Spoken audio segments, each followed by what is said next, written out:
बात करें हम इंडिया के DRDO defence research development organisation, उन्होंने एंटी ड्रोन सिस्टम बना लिया है। ये ऐसी टेक्नोलॉजी है जो पूरी दुनिया में रेयर कंट्रीज़ के पास होती हैं, यानी कि इंडिया ऐसी टेक्नोलॉजी रखने वाला मुल्क बन गया है। तो आज हम पाकिस्तानी आवाम से उनका रिएक्शन जानेंगे कि वो इंडिया की इस अचीवमेंट के हवाले से क्या राय रखते हैं। तो लोगों की जाने पड़ते हैं और लोगों से बात करते हैं। तो आइए मेरे साथ।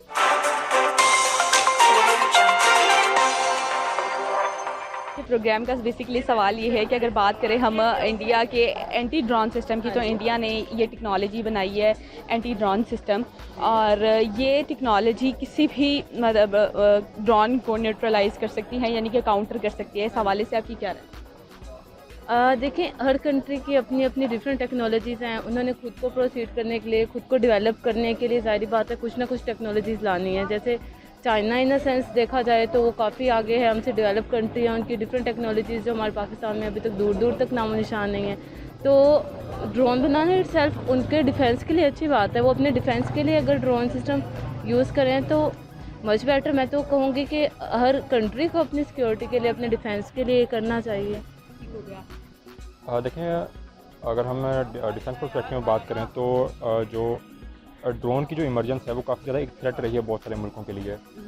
जिस तरह अब अगर हम टर्की और अज़रबैजान और उसके जो एक दूसरी कंट्री है उनका जो एक कॉन्फ्लिक्ट आया था, तो उनमें जो क्रूशल रोल जिसने प्ले किया था वो ड्रोन टेक्नोलॉजी थी, जिसमें टर्की ने अज़रबैजान को हेल्प आउट किया था। ठीक है, अब तक ये समझा जा रहा था कि जो ड्रोन टेक्नोलॉजी है वो बहुत क्रूशल है किसी भी मुल्क को जंग जितवाने में। लेकिन अगर एंटी ड्रोन टेक्नोलॉजी भी वजूद में आती है तो ये एक पायनियर होगी पूरी दुनिया के लिए, यानी कि ये एक लीडिंग वो होगी। बाकी मुल्क भी इसको देखकर अपनी जो एंटी ड्रोन टेक्नोलॉजी है उसके ऊपर काम करेंगे।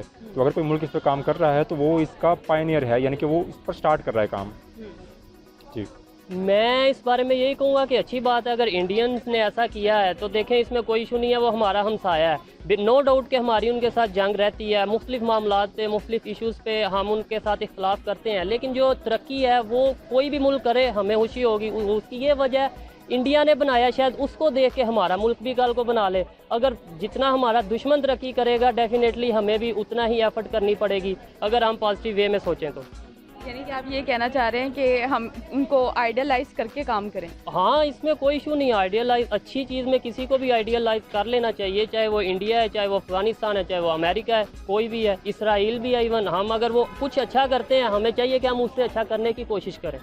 एंटी ड्रोन सिस्टम के बनने के बाद इंडिया जो है लीड क्लब में शामिल हो चुका है, जो ऐसी टेक्नोलॉजीज़ रखते हैं।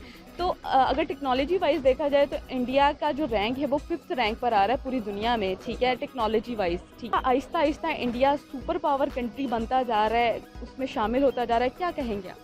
हाँ, अच्छी बात है अगर वो सुपर पावर की दौड़ में शामिल हो चुका है तो इसमें हमें तो कोई इशू नहीं होना चाहिए। हमारा मेन फोकस ये होना चाहिए कि देखें कोई भी मुल्क है वो ज़ाहिर बात है। लेकिन जैसे डे बाय डे उनकी टेक्नोलॉजीज़ बढ़ती जा रही हैं, वो एडवांस होते जा रहे हैं, तो एक टाइम ऐसा आएगा कि वो काफ़ी डेवलप कर जाएंगे और वो सुपर पावर बन जाएंगे और उनके पास खुद को वो मतलब किसी पे डिपेंडेंट नहीं होंगे। वो खुद का डिफेंस खुद करना जानते होंगे। ईच एंड एवरी टाइप की टेक्नोलॉजी उनके पास होगी, तो हर मसले को मतलब ओवरकम खुद कर सकेंगे। ठीक है। देखें, इसमें बहुत सारे फैक्टर्स जो हैं वो डिपेंड कर रहे होते हैं। अभी अगर हम रिसेंटली बात करें तो जो जम्मू एंड कश्मीर है उसके जो एयरपोर्ट के ऊपर एक ड्रोन अटैक हुआ, तो उसके बाद इंडिया में एक पैनिक लाइक सिचुएशन थी। वो इसके ऊपर कोई क्लैरिटी नहीं दे पाई पूरी दुनिया को कि आखिर ये चाइना ने किया, क्योंकि चाइना के साथ भी उनकी कन्फ्रंटेशन चल रही थी। और पाकिस्तान के साथ जो हमारी LOC है, जो 700 समथिंग किलोमीटर की जो LOC है, उसके ऊपर तो हमेशा से एक वॉर लाइक सिचुएशन रही है। तो जब वहाँ के एयरपोर्ट के ऊपर एक ड्रोन अटैक हुआ तो उनके पास क्लैरिटी नहीं थी कि ये ड्रोन अटैक आया कहाँ से। ठीक है, तो जिसकी वजह से उनकी जो पब्लिक है उन्होंने क्वेश्चन किया कि आखिर टेक्नोलॉजी को हासिल करने के साथ साथ इंडिया, आपको पता है, अपने मेक इन इंडिया के प्रोसेस को बहुत तेज़ी से आगे परस्यू करता जा रहा है। आपको क्या लगता है इंडिया जो है डिफेंस एक्सपोर्टर बनता जा रहा है, ये बन गया है? क्या कहेंगे? तो इंडिया अपने मेकिंग प्रोसेस से 25% जो है वो अपनी GDP को दे रहे हैं, तो ज़ाहिर बात है वो इसको प्रोसीड ही करेंगे। यानी कि आप ये कहना चाह रही हैं कि इंडिया डिफेंस एक्सपोर्टर बन चुका है? ऑलमोस्ट बन चुका है और आने वाले दिनों में वो सुपर पावर भी बन जाएगा। काफ़ी चांसेस हैं उनके। देखें, इसमें तो नो डाउट कि वो कोशिश कर रहे हैं पिछले कुछ सालों से। उनका जो एक तेजस जो LC है उन्होंने एयरक्राफ्ट निकाला है, वो भी उसकी एक एग्जांपल है। लेकिन अगर उनकी ये एंटी ड्रोन टेक्नोलॉजी जिसकी हम बात कर रहे हैं, अगर ये इन फ्यूचर ये सक्सेसफुल रहती है तो ये एक बड़ा ब्रेक थ्रू होगा in the field of technology, in the field of anti drone technology. क्योंकि अभी तक हम सुनते आ रहे हैं कि ड्रोन टेक्नोलॉजी ही एफिशिएंट रही है, लेकिन अगर उनकी एंटी ड्रोन टेक्नोलॉजी बेहतर रहती है तो फिर ये एक पायनियर होगा, एक बड़ा लीडिंग पॉइंट होगा उनके लिए, और इससे वो एक्सपोर्ट करके दूसरा टेक्नोलॉजी के साथ कोलैबोरेट करके अमेरिका के साथ या इसराइल के साथ, एक तो उनकी टेक्नोलॉजी है जो उन्होंने बना ली, अब वो इसको लेके अगर कोलैबोरेट करते हैं दूसरी कंट्रीज़ के साथ तो इसको मज़ीद वो रिफ़ाइन कर सकते हैं, इसमें मज़ीद वो बेहतरी ला सकते हैं। तो अगर वो ये करते हैं तो ये उनके लिए बहुत ज़्यादा बेहतर होगा।